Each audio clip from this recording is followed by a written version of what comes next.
Mesdames et messieurs, bonjour et bon confort d'écoute. Chers téléspectateurs de Catholic TV Gabon, ce matin, nous recevons des hôtes sur notre plateau, le Catholic TV, qui nous viennent de la famille ignatienne. Bonjour. Bonjour. Bonjour. Alors, nous avons là un très connu de tous, le Père Victor, qui n'est plus à présenter. Les autres, je vais demander qu'ils se présentent.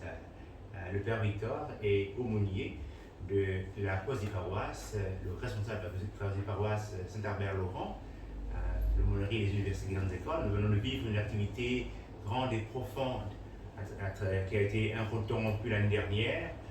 C'est le pèlerinage du Cézanne. Nous menons à Notre-Dame d'Issassa. Mais nous l'avons vécu à travers Catholic TV, c'est là que je vous dis, qui n'est plus à présenter, même s'il dira un mot sur lui-même. Je vais donc laisser au Père Victor de se présenter à nous. Moi, c'est Victor Adamba, je suis prêtre jésuite. C'est un ordre religieux fondé par Saint Ignace, on en reparlera tout à l'heure.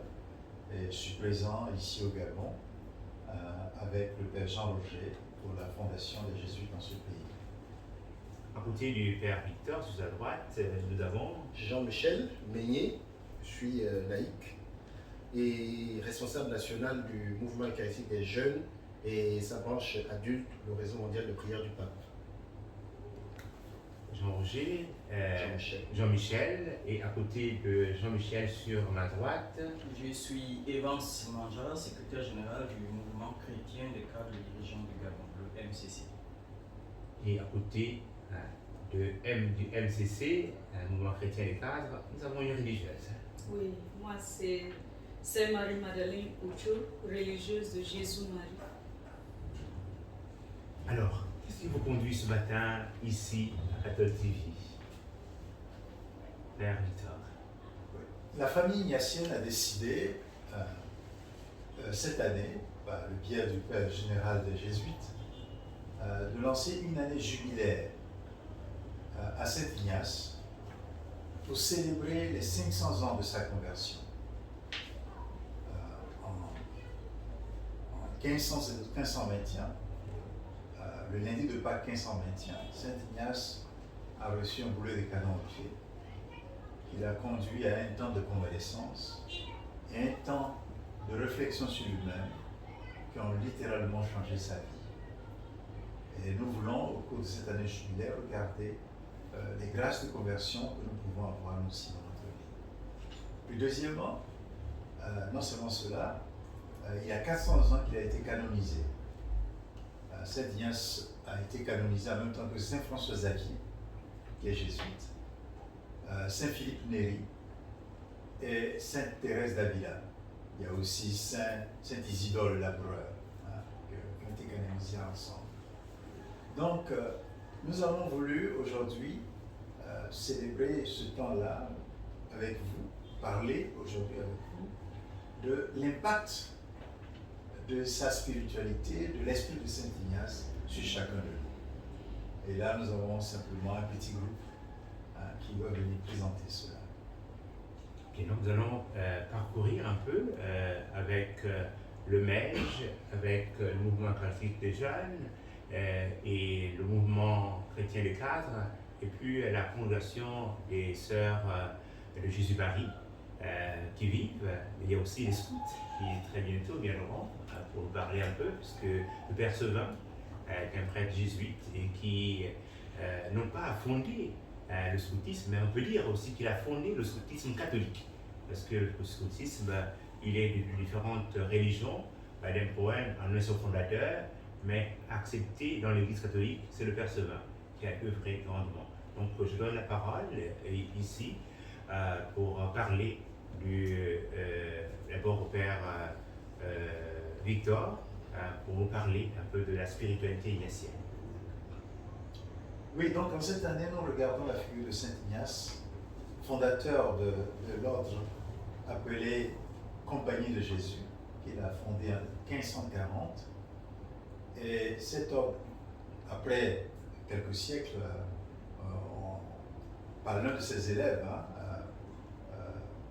Blaise Pascal qu'il a surnommé jésuite. Et nous portons aujourd'hui ce nom de jésuite. C'est un surnom donné par Blaise Pascal aux jésuites. Et donc, après cette fondation, ce qui est frappant dans la spiritualité qu'Ignace nous a donnée, c'est la centralité des exercices spirituels de Saint Ignace. L'exercice spirituel, c'est une méthode, comme tous les exercices physiques que nous avons, c'est une méthode pour s'entraîner à entrer dans la familiarité avec Dieu, à devenir un ami de Dieu, à entrer dans l'amitié de Dieu. Parce que Saint Ignace a perçu dans sa marche pèlerinage avec Dieu que Dieu en fait l'invitait à l'amitié, à un compagnonnage. Et donc c'est ce compagnonnage qu'il propose dans l'exercice spirituel. Mais ce compagnonnage aussi va donner le mode de gouvernance qui va l'habiter. La manière de gouverner, c'est d'accompagner les gens, d'être avec eux, de les accompagner. Et une des réalités, c'est aussi la jeunesse.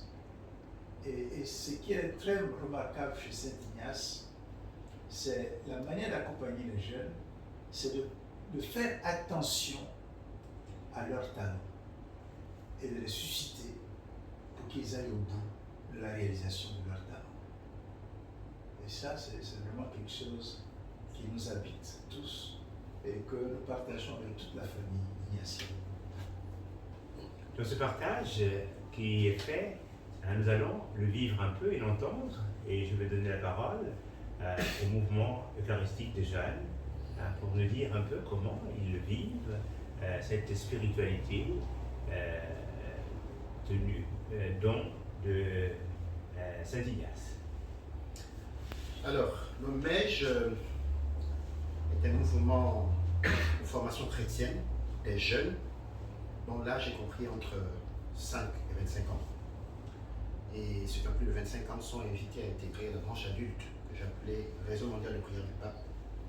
Alors au Gabon, le MEJ a vu le jour en 1999, le 3 février, par le canal de la défunte sœur Lydie Weyan, de son âme. C'est un mouvement de formation qui invite les jeunes à vivre selon le style de Jésus.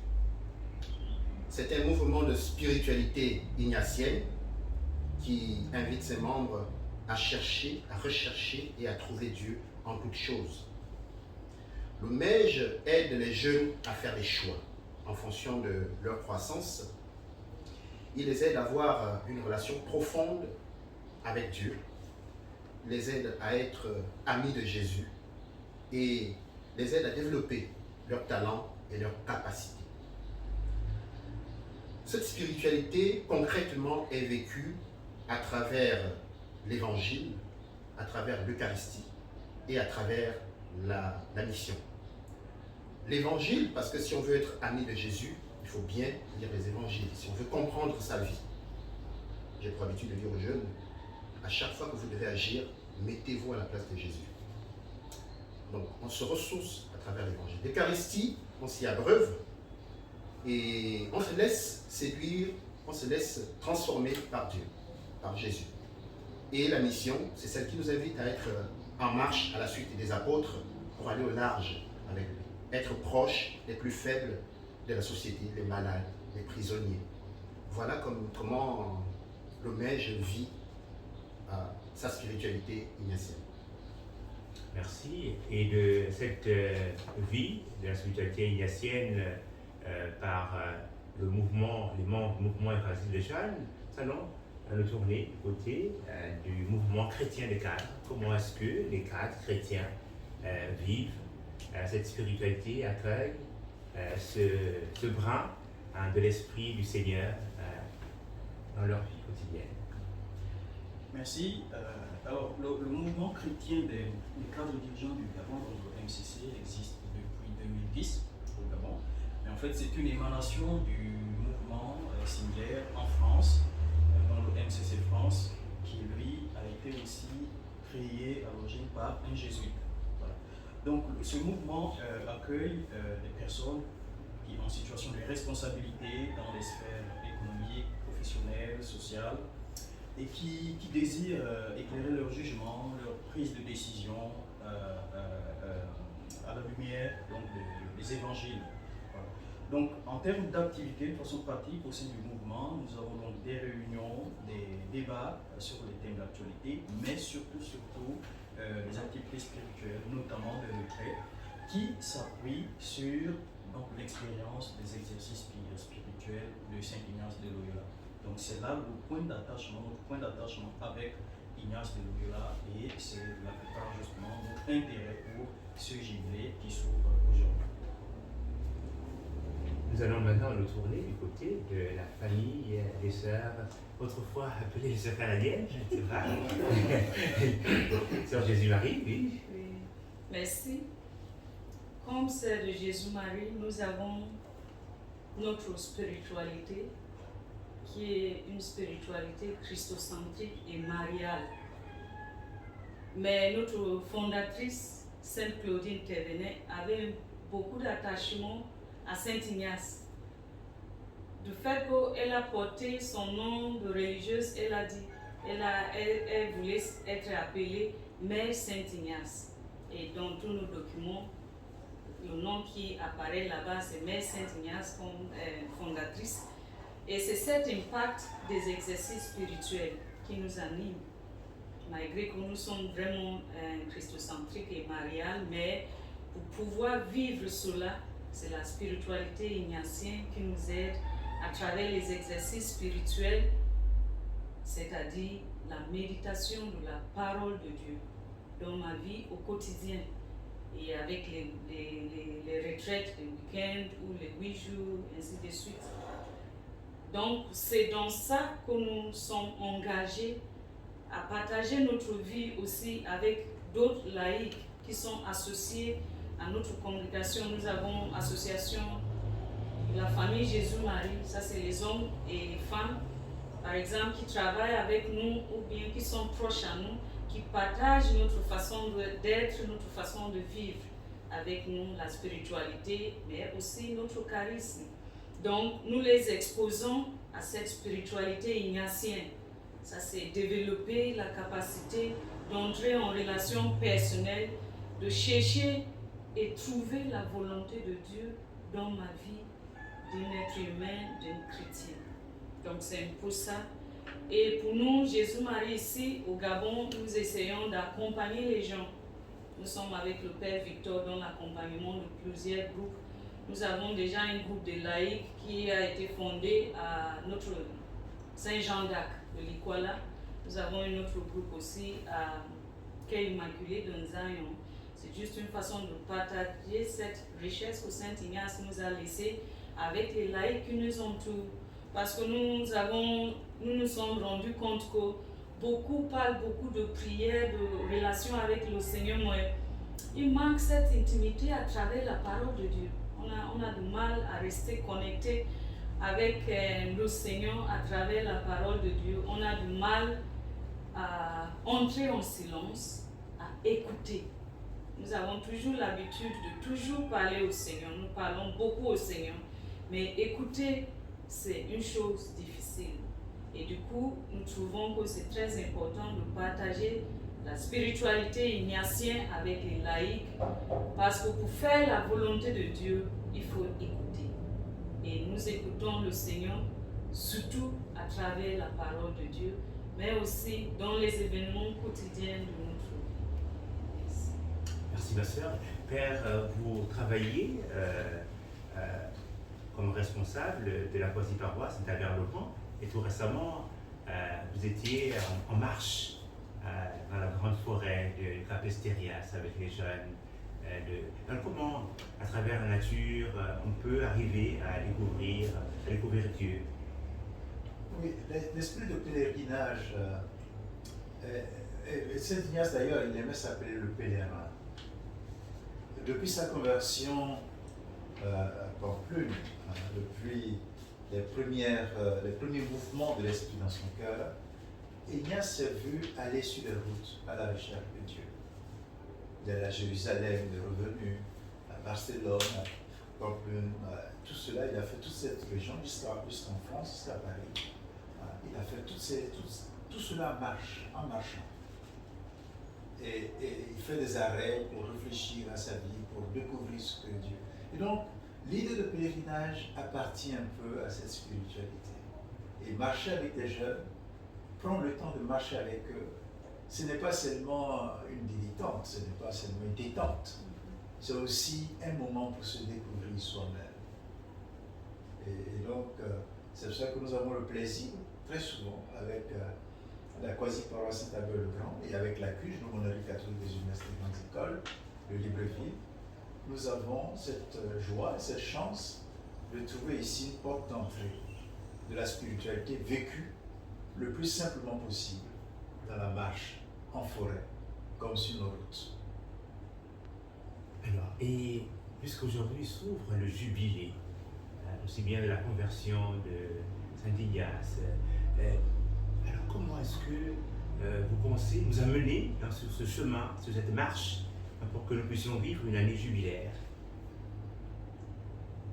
Oui, je pense que nous avons déjà établi quelques lignes d'action. Nous voulons déjà créer les activités, ça c'est juste le début. Donc au fur et à mesure, nous allons annoncer les activités que nous avons et avec les jeunes et avec les adultes. Nous avons déjà essayé de constituer un groupe, déjà que nous essayons de partager cette spiritualité avec eux. On se retrouvait souvent au CPA Sainte-Marie, chez les sœurs de Jésus-Marie avec le Père, une fois par mois. Mais en raison de sanitaire, maintenant, c'est pour arrêter, c'est au niveau des médias que nous essayons de faire. Donc, c'est une des activités que nous avons déjà en vue pour revitaliser la foi des gens à travers les activités que nous allons organiser avec au fur et à mesure. C'est déjà une façon d'essayer d'évangéliser et de créer cette attention chez les gens pour voir qu'il y a une autre manière de vivre notre foi qui n'est pas tout simplement la récitation de prières, mais de prendre un temps. Nous essayons de conseiller les gens de prendre un temps. Si c'est 10 minutes par jour que j'ai pour prendre le temps et ouvrir ma Bible, ça va faire toute une grande différence dans ma vie en tant que chrétien. Donc, je pourrais ajouter effectivement que le jubilé s'ouvre aujourd'hui et il sera clôturé le 31 juillet 2022 à l'occasion de la fête de Saint-Ignace. Mais pendant toute l'année jubilaire, il y aura effectivement des activités qui vont essentiellement tourner autour de 4 axes. Donc le premier axe, c'est effectivement les exercices spirituels. On va réfléchir, voir ensemble quelle est la pertinence des exercices spirituels aujourd'hui, dans le monde d'aujourd'hui. Le deuxième axe, ce sera la jeunesse. Quel meilleur accompagnement pour la jeunesse, pour les jeunes. Voilà. Le troisième axe, ce sera l'environnement, notre maison commune. Voilà, les questions d'environnement, environnement au sens écologique, au sens moral, au sens politique, social, etc. Et le dernier axe, concerne les exclus, les marginalisés. Voilà, quel regard pouvons-nous porter aujourd'hui sur les personnes qui se sentent marginalisées, exclues, quel meilleur accompagnement mettre en œuvre pour ces personnes. Donc à partir de ces 4 axes, il y aura justement des activités durant toute l'année jubilaire. Un accent particulier justement sur ces exclus au niveau mondial, il nous a demandé de regarder aussi tous ceux qui sont blessés, pas forcément dans l'exclusion, mais dans les abus, les enfants qui sont abusés. Voilà. Donc de regarder cela plus sereinement, de regarder les abus d'enfants, de mineurs, de filles, de femmes, de regarder cela.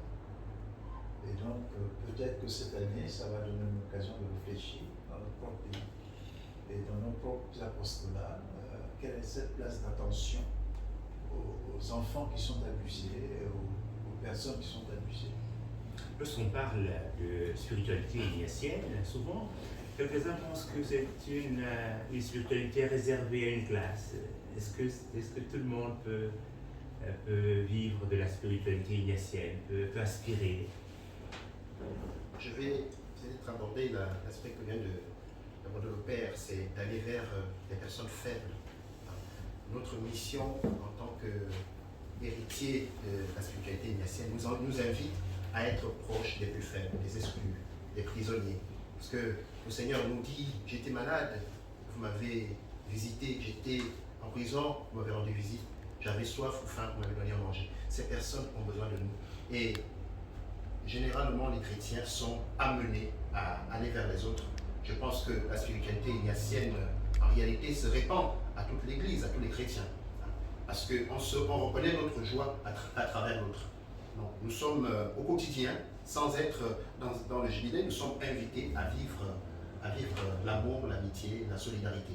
Et le jubilé va être un moment favorable d'aller plus au large dans ces actions-là que l'Église nous recommande de vivre. Nous allons demander au Père Victor de nous dire un dernier mot. Nous arrivons un peu à la fin, puisque tout à l'heure nous aurons la messe. On ne va pas rester sur le plateau. Nous devons aller à la sacristie pour permettre aussi à ceux qui nous suivent de souffler et de partager cette communion avec nous pour l'ouverture de ce jubilé. Merci bien. Il y a peut-être un élément, c'est que la spiritualité ignatienne, du moins l'exercice spirituel de Saint Ignace, n'appartient pas aux jésuites, comme vous l'avez vu. C'est un bien de l'Église. Et tous le font, tous même l'enseignent, ou du moins accompagnent l'exercice spirituel. Moi, plusieurs fois, j'ai été accompagné par des religieuses, et même des fois par des laïcs, dans l'exercice spirituel. Donc ce n'est pas une affaire des jésuites, c'est une affaire d'Église. Ça a été remis à l'Église, ce texte de Saint Ignace. Mais il faut de l'apprentissage pour pouvoir accompagner quelqu'un dans une retraite ignatienne. Maintenant, la spiritualité elle-même est une spiritualité qui a ses fondements chez les jésuites, mais qui a aussi une inspiration dans beaucoup d'instituts, dans beaucoup de mouvements et dans beaucoup de groupes dans l'Église. Et donc, voilà. Donc, pour vous dire que nous sommes heureux de cette occasion du jubilé qui va nous rassembler tous ceux qui ont cette spiritualité, qui ont quelques influences que ce soit. Il y a un groupe qui est né à la paroisse des Rois Mages d'Akébé, qui n'a rien à voir avec les jésuites, qui est né par lui-même, qui s'appelle Saint Ignace, qui fait une expérience personnelle de la vie de Saint Ignace, sans interférence de jésuites ou de sœurs de Jésus et Marie, etc. Donc, pour vous dire un peu que ce n'est pas une propriété gardée, c'est vraiment quelque chose qui appartient à tout le monde, et chacun le vit comme il le sent. Et donc, on voudrait vous dire merci de nous accueillir, et si vous permettez, nous voulons ensemble prier. Oui, donc nous terminons notre émission par cette prière que nous allons dire ici avec vous qui nous suivez en ce moment. Prends, Seigneur, et reçois toute ma liberté, ma mémoire, mon intelligence et toute ma volonté. Tout ce que j'ai et tout ce que je possède, c'est toi qui m'as tout donné. À toi, Seigneur, je le rends. Tout est à toi. Dispose-en selon ton entière volonté. Donne-moi seulement de t'aimer et donne-moi ta grâce. Elle seule me suffit. Nous allons demander au Père Victor, comme dans une liturgie, de nous donner la bénédiction de Dieu en ce jour d'ouverture du jubilé. Le Seigneur soit avec vous Et avec votre esprit. Que tous les saints de la compagnie de Jésus, que tous les prêtres de la compagnie de Jésus, des différentes communautés qui sont inspirées de Saint Ignace, nous assistent et qu'ils contribuent à cette bénédiction. Et moi, dans le mystère de l'Église, je vous bénis au nom du Père et du Fils et du Saint-Esprit. Amen. Mesdames et messieurs, merci de nous avoir suivis. Maintenant, d'un moment à l'autre, nous allons prendre part à l'Eucharistie depuis la cathédrale Notre-Dame de l'Assomption. à l'occasion de l'ouverture de ce jubilé de la conversion de Saint Ignace, le fondateur de la Compagnie de Jésus, dont le pape François est membre comme cardinal Bergoglio. Donc c'est une joie de vivre de manière fraternelle ce jubilé, qui est un jubilé de l'Église entière. Merci. Merci.